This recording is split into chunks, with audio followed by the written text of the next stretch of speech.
Air India एक जाना पहचाना नाम। साल 1932 में जे.आर.डी. टाटा की ओर से शुरू किए गए टाटा एयरलाइंस को 1946 में एयर इंडिया का नाम मिला और आज़ादी मिलने के साथ ही इसमें भारत सरकार बड़ी हिस्सेदार बन गई।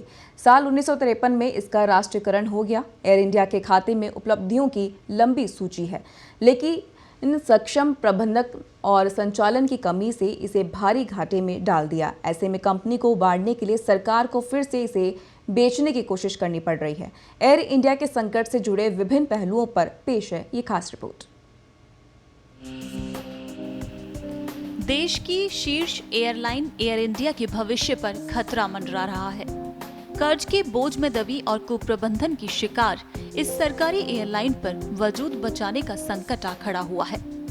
संचालन में घाटा, यात्री भाड़े में गिरावट जैसे कारणों ने कंपनी को डुबोने के कगार पर ला खड़ा किया। ऐसे में सवाल उठता है कि आखिर एयर इंडिया का भविष्य किस करवट होगा? मौजूदा संकट का क्या हल है? क्या कंपनी को निजी हाथों में सौंप देने से मौजूदा संकट का समाधान हो जाएगा? एयर इंडिया पर वर्तमान में 58,000 करोड़ का कर्ज है, जो लगातार बढ़ रहा है। बढ़ते कर्ज की वजह से बीते कुछ वर्षों के दौरान एयरलाइन घाटे में जा रही है। एक अनुमान के मुताबिक एयर इंडिया को रोजाना 20 से 25 करोड़ रुपए का नुकसान हो रहा है। इस प्रकार एयर इंडिया को हर महीने 750 करोड़ रुपए का घाटा हो रहा है। रोजाना 20 से 25 करोड़ रुपए का नुकसान, 750 करोड़ रुपए का घाटा हर महीने, 62,000 करोड़ रुपए से ज्यादा कर्ज, 300 करोड़ हर महीने कर्मचारियो69 को वेतन देने होते हैं। एयर इंडिया लिमिटेड भारत का सबसे बड़ा इंटरनेशनल कैरियर है। वर्तमान में एयर इंडिया के पास 169 एयरक्राफ्ट हैं, जिसमें 19 खराब हो चुके हैं। एयर इंडिया में फिलहाल 20,000 कर्मचारी कार्यरत हैं, जिसमें लगभग आधे कर्मचारी संविदा पर काम कर रहे हैं। एयरलाइन के पास कुल 1700 पायलट और 4,000 एयर होस्टेस हैं। एयर इंडिया द्वारा रोजाना लगभग 60,000 यात्री विदेश यात्रा करते हैं। हाल ही में एयर इंडिया ने 9 नई अंतर्राष्ट्रीय उड़ानें शुरू की। इसके अलावा देश के कई शहरों को जोड़ने वाली उड़ान सेवा शुरू की है। आपात स्थिति में फंसे लोगों को निकालने में एयर इंडिया की अग्रणी भूमिका होती है। आइए नजर डालते हैं एयर इंडिया की ताकत पर। एयर इंडिया के पास 169 एयरक्राफ्ट हैं। 60,000 यात्री से देश विदेश में यात्रा करते हैं। 9 नई इंटरनेशनल उड़ानों की शुरुआत की है। एयर इंडिया के पास 9,428 स्थायी कर्मचारी,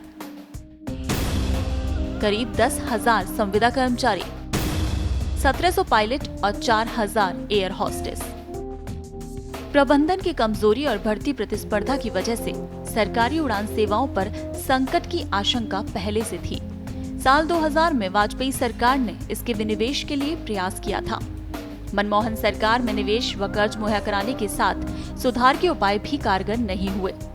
नई सदी के पहले दशक के मध्य से एयर इंडिया की मुश्किलें लगातार बढ़ती गईं। 1955 में चीन के पास लंबी दूरी के लिए विमान नहीं थे। तब चीनी पीएम को इंडियन एयरलाइंस ने चार्टर्ड प्लेन सुविधा मुहैया कराई। 1960 में एयर इंडिया की फ्लीट में पहला बोइंग 707-420 शामिल हुआ। 1962 में एयर इंडिया दुनिया की पहली ऐसी एयरलाइंस थी जिसकी फ्लीट में सिर्फ जेट एयरक्राफ्ट थे। इसमें सबसे आधुनिक इंजन थे। 1970 में सिंगापुर एयरलाइंस शुरू होने से पहले सीखने के लिए दुनिया की सर्वश्रेष्ठ एयरलाइंस में से एयर इंडिया को चुना।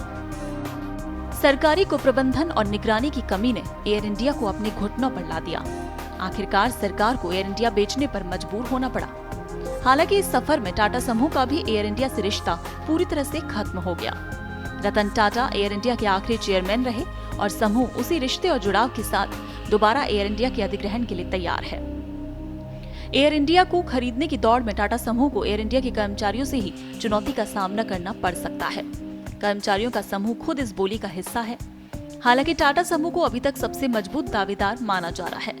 इसके साथ ही टाटा ही एयर एशिया और विस्तारा में बढ़ती हिस्सेदारी को भी इससे जोड़कर ही देखा जा रहा है। ब्यूरो रिपोर्ट, पत्रिका टीवी।